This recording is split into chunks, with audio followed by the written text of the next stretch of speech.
Hello, everyone, and welcome to the Happiness Journey with Dr. Dan podcast, where every journey is worth living. My name is Dr. Dan, and I'm your host for today's episode. I'm a bilingual neurolinguistic programming and cognitive behavior psychotherapist specializing in anger management issues, both court appointed and private, marriage counseling using the EFT method, dissociative disorder, narcissistic personality disorder, depression, anxiety, dream analysis, and also provide life, business, and retirement coaching support. I provide individual one on one session in both French or English and also do group settings. If you need any assistance, reach out to DMV Therapy and Coaching Services at 301 325 1550, and our website can be found at lifecoachdanamzalike.com.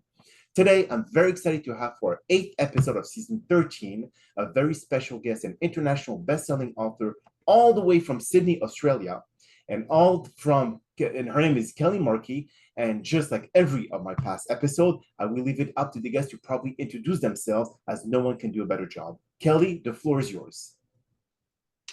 Good morning. Thank you, Dr. Dan. I appreciate this opportunity. So, yes, I've recently become an international best-selling author of my debut book, Don't Just Fly, Soar, which has sold in 57 countries and counting.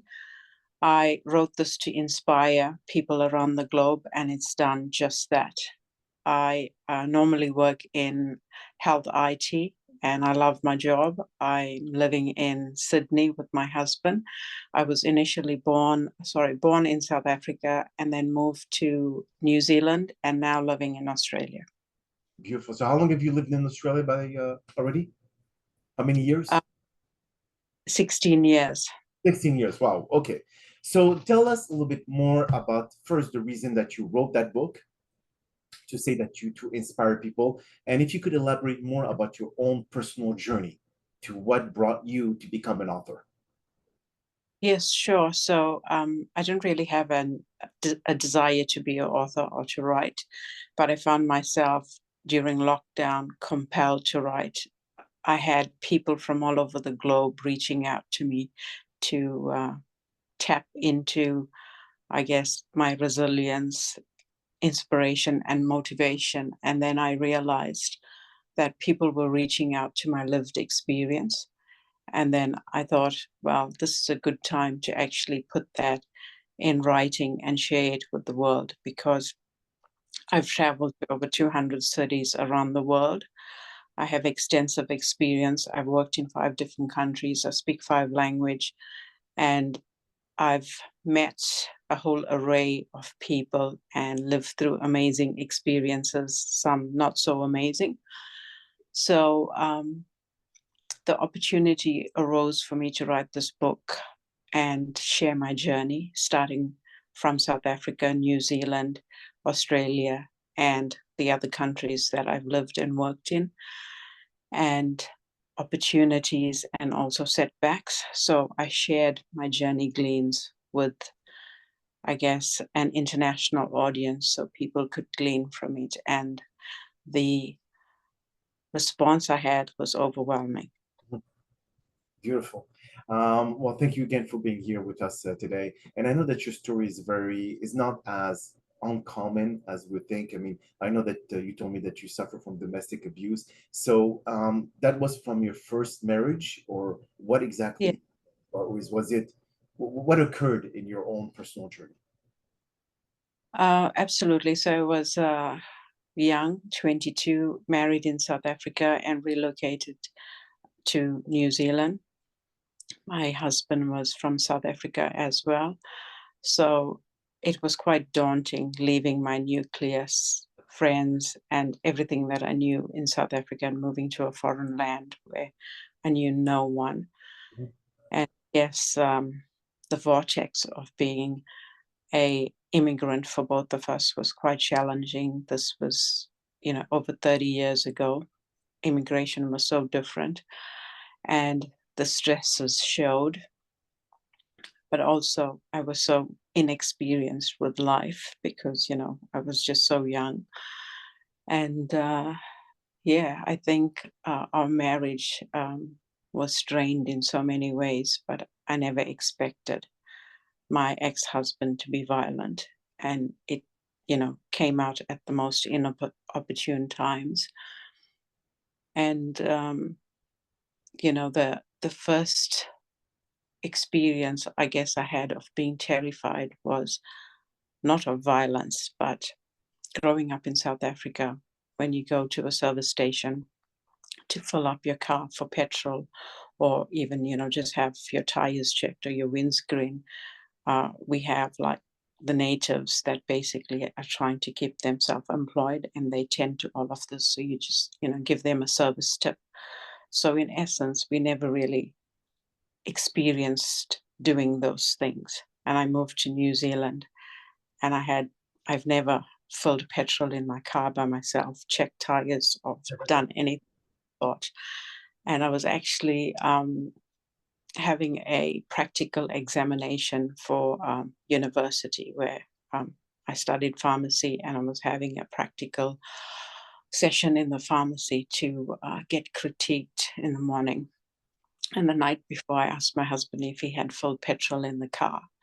And I was, so nervous being in a foreign country and having this practical exam. And here we are in the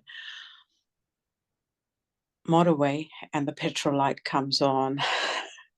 And he was driving me to this thing, and he basically, like, just pulled up the car and left me, and basically said, we were having an argument. And I was just like, why didn't you fill the petrol? This was an important day. And I was also terrified of like driving to the city. This is Auckland CBD, being a fresh immigrant in the country. And plus parking was a mission. So he basically left me on the highway with no petrol in the car, and I was terrified. So what, he just left the car and walked? So he got out of the car and he stood on the freeway, and I guess he was trying to, send a message to me. And I didn't say anything wrong. I asked him the night before to get petrol, and I was trying to work out why wouldn't he prepare and have, all the ducks in the row. And I guess he knew that I hadn't filled petrol before. I was scared to drive in a foreign country. It was a new city. I didn't know where to park, and I had my exam. So my heart was pounding, and there was no GPS at that. There was the good old Refidex map book. And I was like, okay, God, how am I going to do this? And I thought to myself, okay, it's time to be independent, Kelly. And I knew he wasn't going to come, so I had tears streaming down my face. And I grabbed the Refidex, looked at where I needed to go, where I needed to find parking, got into the driver's seat, found a petrol station. I drove up for the first time, filled the car, and drove to the city, found a parking, had my test, and I got home. And it only got worse from there. The violence, the abuse I had, I was lying on a bed once, and he had steel-toed boots. He walked onto the bed and like kicked me all over my stomach, my face. He would smoke and like blow the smoke into my face, and I hated cigarettes and smoking. And yeah, just going back to it just, makes me want to cry. I was pregnant and he beat me up. I had a miscarriage. It went on, and I was at work, and he called me once and he said he's, leaving for the weekend or whatever. He worked 4 days on and 4 days off, and he would just disappear for 4 days, and I wouldn't know where he was. And through it all, I just, tried to keep it together and focus on my corporate life. But it was really hard and really challenging being in a foreign country, not having, real network or friends to lean on, and having to show up as a corporate and be professional was, wow, a challenge, but I had to do. So, that's where I put my energy, and I focused, and I was at work, and he said to me, well, I've canceled the rental. I've disconnected the utilities, and I thought it was a joke. And when I got home, he had done that. Okay. And basically, I was in a foreign country and I had to find my way. I had to learn to depend on no one but myself. I see. And there was so much more, that I can't articulate. So I guess I had two options. I could either, just give up and return to South Africa, or I could find my way and build my life. And I look back now and, you know, I wouldn't want that for anyone. But to all your listeners that are listening, I had a choice. I could get up and carve my own life. And the journey was not easy, but I chose to get up and, not knowing what the vortex was going to be, I just decided to show up and do the best each day. And that's what I did. That is amazing. It's so what brought you that courage, Kelly? I mean, when we talk about, you being in a strange country and all, what really brought you to say, I'm gonna stay where I am. I'm not gonna go back to South Africa. I'm gonna push forward. I'm gonna make things happen, and all the power to me. What really motivated you at that young age? Okay, so growing up in South Africa is a developing, as you know. I was actually held at gunpoint in South Africa. And that was a turning point for me because I didn't know the future of my life in South Africa. I felt threatened. I felt violated. And, just from the political uncertainty in South Africa, I didn't feel I had a future. And also with apartheid reigning, I could see what it had to offer in terms of the future. So moving internationally basically was a whole new world. And I had so many opportunities, and I didn't want to just flush them away because of what was happening to me personally. I knew if I pushed through, I would be able to overcome and carve a better life in international waters rather than what I would have in South Africa. So I looked at the bigger picture and I was like, even though it's hard right now, it's going to get better. And I look now at the terrain and see, where things are in South Africa and where I am. It's been an amazing journey. Wow, wow, that's definitely I mean, took a lot of courage, took a lot of determination, took a lot of, and that's the thing, is because you envisioned what was going to be your future if you stayed where you were versus what could have been something worse if you would have gone back to South Africa. So I think you had the capability of seeing exactly where your future would have been at that point, and you made the right decision. So yeah, it was tough, and but a lot of people do not have that um, set of skill that you probably gained throughout your experience in life, etc. So what do you recommend to women who are in an abusive relationship, but they don't have any skill set, they don't have any specific talent to be able to fly on their own? How can they go around that? Absolutely. We are all made different. Quite often I find people, women and men around me, and they tell me that they don't have the same courage as me. And I look at it and I can see in basic things we differ. And that's okay because, we were all created differently. But one thing I could identify with everyone that's around me is that we need to realize that we win the battle in our mind. It doesn't matter what the vortex is around us. Ultimately, if you know that you have an internal vector, that's where you need to point that internal vector to where you want to head. And, being in a foreign land, the currency was the ratio was 1 to 10. it was almost impossible to survive on the funds that I had from South Africa. There was absolutely no opportunity in front of me. But I guess you could get up in each day and think, okay, I'm going to be upset because it's raining. Or you can choose to find the silver lining and appreciate the rain, appreciate what the rain brings. And I guess that's what I learned, to look at the circumstances and look for my blessings in that circumstances. Okay.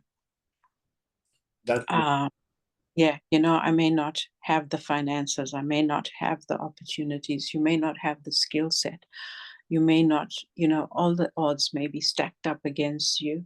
You may have, kids that are you dependent on, or you've never worked or whatever. Analyze everything, and in some avenue you will find a ray of hope that you can work with. but this ray of hope, I mean, like, for example, the laws of attraction, Kelly, the thoughts become the things in your life, but you have to take action to be able to Absolutely. change the possibilities to change in your or to change your circumstances in your life. But so what kind of action that people can see quick results? Because obviously we're talking about long term. If someone has to go back to school, then it's going to take a few years. So that means that they have to deal with this abuse for a few more years. Is there a way that they can save themselves from all this physical abuse, but still see light at the end of the tunnel? Because again, easier said than done, Kelly.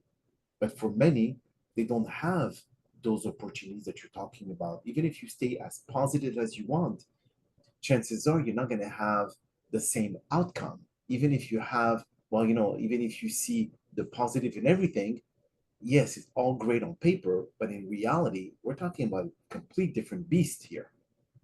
Absolutely. Absolutely. It's definitely coupled with action. There were days that I felt I couldn't get out of bed. I wanted to just crawl under a rock and remain there for a long time. And I had no family around me, nobody to, sometimes I just wanted someone to hug me or hand me some tissues or make me a cup of tea. So I had to learn, I guess, in the vortex. And part of, I talk about this journey in my book, is getting up and showing up for myself. So taking small steps to invest in your self care, even if it's just, one tiny thing for the day. If you can't manage, you are that abused, find something that brings you hope. Like for me, it was the basic things. Okay, today I'm going to, go for a walk. Um, do that. um, I'm going to equip myself to do something. So I had a list and I worked with that. Sometimes I would feel like I just don't have the energy. So uh, sleep if that's what you need. Um, Connect with people that you know that are going to lift you up. Be strategic about the network that you have.